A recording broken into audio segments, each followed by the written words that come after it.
Met a new friend. His name is Panda, or you go by Panda. And you have a YouTube channel, and you I do. do. And what other what stuff yeah. So what do you want to tell me I'm about a that? professional photographer, travel consultant. So I travel, consult, either electronics, when it comes down to homelessness activists, because I'm part of the Invisible People organization as an ally, as a solidarity. But travel around, do photography, videography, because I'm also a filmmaker, not a logger, filmmaker. So yeah, that's what I do. But I am called the Panda Photographer for a reason. Yeah. Yeah, that's awesome. Yeah, the Panda, not just any Panda, but the Panda. The Panda. Yeah, and it's awesome. And so you travel all over the country and help out the homeless activists. Yeah, you was really mad last night. You saw some guy in the subway getting harassed, and it's Yeah. like that's always not cool. It's not cool when the man has no home or no money or no friends, and he's being stopped for no reason, and not just because he's black, but because he's homeless in New York City. That's the thing. Like, they literally gentrified or stereotype the homeless here a lot. They only put homeless in one category. Everyone is a drug addict or mental problems or some sort, but no one actually says, oh, you might have been homeless because you financially went through some bankruptcy, or got kidnapped by your wife, or things went wrong turn. But everyone in New York City has the assumption that homelessness has to do with drugs and alcohol abuse. That's not true. It's also us that contribute to the homelessness, because we mentally fund the idiocracy that how we treat people today. So yeah, it's our fault for making mental health worse, and we should be making it better for a lot of people. Okay, and then you also is really something really unique about you is you actually Japanese American. So you grew up in Japan. Grew up in Japan, yeah. Yeah, you actually Japanese. You was raised up from the age of 2 in Japan, right? Yeah. And last night went with a filmographer to the Japanese restaurant down the street here called Momo's from the hostel. It's a pretty good Japanese-owned business. But yeah, Japanese, a little bit Korean, Pansei, a little bit Thai, Hmong. So yeah, everyone that watches my channel knows that I am very, very willing to learn different languages, like Russian upstairs. I'm learning Russian in 2 days. That's because I have 2 roommates up there. So you do a lot of traveling, not only in the United States but abroad. Yeah, abroad as well. Yeah. Yeah. So he's a world travel, people. Yeah, and you don't need to. Here's the thing: when you travel, you don't need to spend unnecessary money. I showed last night to some of you guys that there's an app called Good to Go. You don't need to spend $20 on a meal for just breakfast, or $15. You can literally spend $5, $6 and save money using that app. So keep more money in your pocket, but also you may want to need that extra money for something else. So smart planning and smart allocating your money is very important when you're traveling.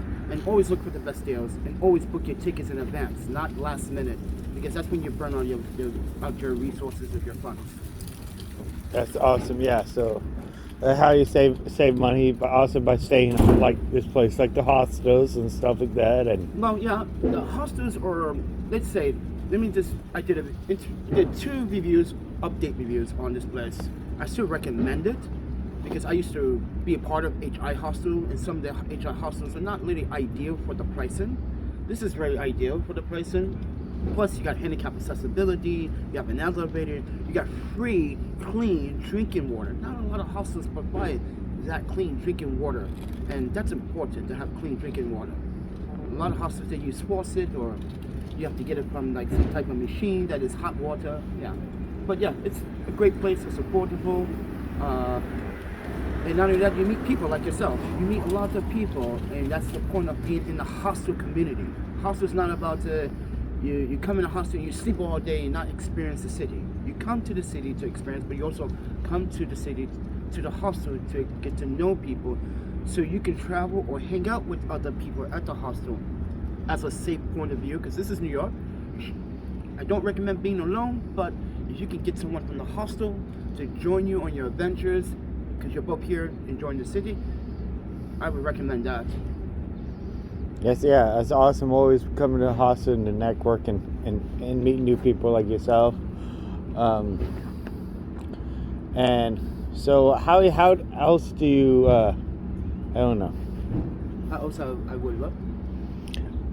What else do you do? Anything else interesting people should know about the Panda experience? Let's see. I don't think there's. I'm not.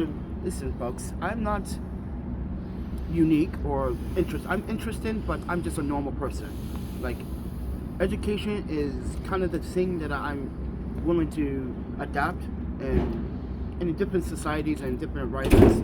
So if you don't have that mindset to adapt, then I don't think traveling is for you. But for me, my personality is that I like to travel. I like to find work, or I like to sometimes gamble and take a risk, which you guys know on my channel, I take plenty of risk.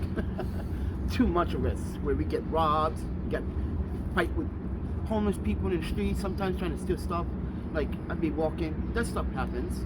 But yeah, nothing really interesting about me other than I'm Panda, and I'm just like you and everyone else, just trying to survive and live the day by day.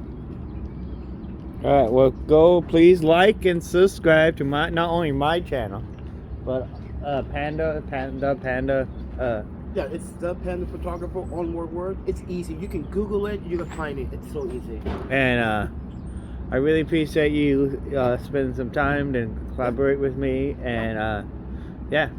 I hope your travels go safe. Where's your next trip? Well, my next trip, I don't know. I got probably go back home to Seattle. Okay. And then. What's up, Seattle? I love you. I miss you guys. Yeah, and I don't know. I want to keep traveling. Maybe you can help me fit out a way I can afford to keep Mind traveling. you, I'm your neighbor, Seattle. I'm in Vancouver. I'm right up north, up top. Are you from Vancouver? Yeah, I live in Vancouver, British Columbia. Yeah. Oh wow. Okay. Yeah. So you just up north of. Yep. Yeah. Maybe you could help me get my traveling like. That's if Canadian still doing the border check stuff again. Still. Ugh. Like, what you might not even need to like get a. You might not even need a papers to go across the border. Well, everyone has to, like, when you re-enter back, you have to let agencies and government know about your COVID and where you've been for the last couple of months, and you have any symptoms. And not only that, if you do buy stuff in the U.S., mind you, don't lie to customs because you will be paying that taxes. Yes. So if they would ask you, did you buy this stuff here? Be honest, because they would confiscate it or you will get penalized. So yeah, that's the thing about buying stuff from B&H and bringing it in and taking it and going through Amtrak. Oh my God, customs. So you have to pay taxes on everything you own when you go through the border? If I buy stuff here and I didn't buy it in Canada, I still have to pay the tax difference. So yeah. Wow. Alright, there's a lot to know. We probably could make a whole video about that. Yeah. Thank you guys. Alright. See ya. Peace.